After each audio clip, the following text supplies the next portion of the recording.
Drama serial نہ تم جانو نہ ہم کی نیکسٹ آنے والی ایپیسوڈ میں آپ لوگوں کو دکھایا جائے گا کہ آخرکار مہا اور عباد کے بیچ میں بھی معاملات جو ہوتے ہیں سے بہت زیادہ گمبھیر ہو جاتے ہیں، کیونکہ جو مہا کی ماں ہے اس کی حالت اتنی زیادہ خراب ہوتی ہے کہ یہ ہاسپٹل میں ایڈمٹ ہوتی ہے۔ تو عباد جو ہوتے ہیں بار بار مہا کو روکنے کی کوشش کرتا ہے، لیکن کوئی بھی بات نہیں سنتی، مہا اور عباد کو چھوڑ کر آ جاتی ہے۔ جب آتی اپنی ماں کے پاس آنکھوں کے اندر خوف ہوتے ہیں، آنکھوں کے اندر آنسو ہوتے ہیں، تو جو روفی ہوتے ہیں یہ مہا کو سمجھانے کی کوشش کرتے اور کہتے ہیں کہ تم نے کتنی بڑی غلطی کر دی ہے، تمہیں ایسا نہیں کرنا چاہیے تھا، جب تم ایسا کا ڈیسیجن لے رہی تھی تو کم از کم ایسا تو رابطہ کرتی، وہ کب تک یہ ضد کرتی، آخرکار وہ ماں نہیں چاہتی، آپ کی ماں ہے۔ یہ باتیں جب مہا سنتی ہے تو مہا کی آنکھوں کے اندر آنسو تو ہوں گے، لیکن روفی کو سمجھائے گی اور کہے گی کہ میں کیا کرتی، اس وقت میں جذبات میں تھی اور اسی وجہ سے میں نے ایسا کا ڈیسیجن لیا ہے۔ تو روفی سمجھائے گا اور کہے گا اپنی ماں سے معافی مانگے، اس کو راضی کرنے کی کوشش کریں اور دوبارہ اپنے ایسا کی کوئی بھی حرکت نہیں کرنی۔ جو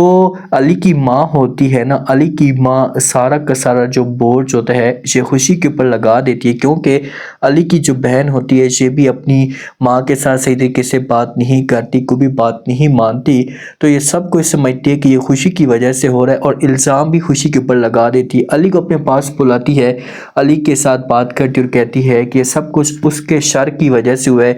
جس دن سے اس نے اس گھر کے اندر قدم رکھے ہیں اس کے بعد اس گھر کی خوشیاں مکمل طور پر برباد ہو چکی ہیں۔ تو یہ باتیں جب علی سنتا ہے تو اپنی ماں کو سمجھانے کی کوشش کرتا اور کہتے ہیں کہ ماں جی آپ نے ناانصافی کر رہی ہیں، آپ خوشی کے اوپر ایسا کہ الزام کیوں لگا رہی ہیں۔ ماں جو ہوتی ہے یہ علی کے اوپر غصہ کرتی ہے اور کہتی ہے کہ آپ کو اس کی طرفداری کرنے کی کوئی بھی ضرورت نہیں ہے اور آپ جاب ڈھونڈنے کی کوشش کریں، میں کب تک آپ کو اس گھر کے اندر برداشت کروں گی۔ تو علی پریشان ہو جائے گا اور خوشی کو بھی جب اس بات کا پتہ چلے گا تو خوشی جو ہوگی یہ بھی اپسیٹ رہنا شروع کر دے گی۔ آخرکار عباد کی ماں آتی ہے، مہا کے ساتھ آ کر بات کرتی ہے، کیونکہ عباد بھی بڑا اپسیٹ رہتا ہے، تو آ کر مہا کے ساتھ بات کرتی ہے، سمجھانے کی کوشش کرتی ہے اور کہتی ہے کہ تمہیں ایسا نہیں کرنا چاہیے تھا، تم نے جو کچھ بھی کیا اس سے غلط کیا ہے، کم از کم تم عباد کی طرف تو دیکھتی۔ تو مہا جو ہوگی یہ فوراً جواب دے گی عباد کی ماں کو اور کہے گی کہ دیکھو میں نے جو کچھ بھی کیا ہے اسے ٹھیک کیا ہے، میں ہمیشہ اس فیصلے پہ رہوں گی۔ تو ان دونوں کے بیچ میں جو معاملات ہوتے ہیں